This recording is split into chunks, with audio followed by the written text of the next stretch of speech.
According to Mnangagwa's special advisor Eddie Cross, there is enough evidence that President Emmerson Mnangagwa's family is deeply involved in corruption in Zimbabwe. Sanabina mashoko buda chongwa panapa pa BBC neevidhiyo rusecreta pa social media.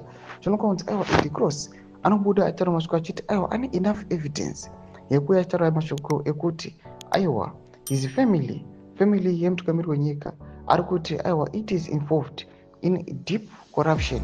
Iri kuonekwa kunzi ndo iri kuonesa kuti our own country aiwa idhakwe kana kuti ive reduced to this extent. Lodiwa subscribe or like on the bell icon. Mashoko anobuda panguva ino yatinoona kuti aiwa maprotests are intensifying. Panobuda another headlines muri kuona iro vanonzi Mnangagwa's son Sean accused of plotting to frame Blessed Geza for terrorism.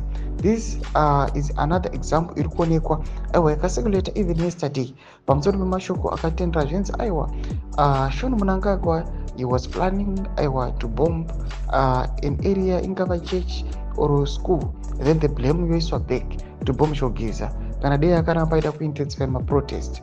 Mashoko anobuda achidevelopa panguva ino yoonekwa kunzi akaapproviwa na Eddie Cross achiti aiwa this family can do it just because they are ruthless and they can do anything to harm the citizens so that their power will remain in place. Mashoko anobuda achitakwa ena Eddie Cross panguva ino ari kushamisa vanhu.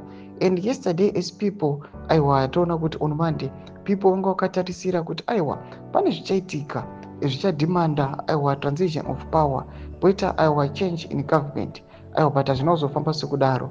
Tinoona kuti vanhu vanoramba vachingotarisira kuti change ichazovamo munyika yeZimbabwe. Mbudzi mafunguro enyu muri kudii pamusoro pechiitiko ichi? Pinda comment section meru kuti mafunguro enyu. Subscribe or like, shut on the bell icon.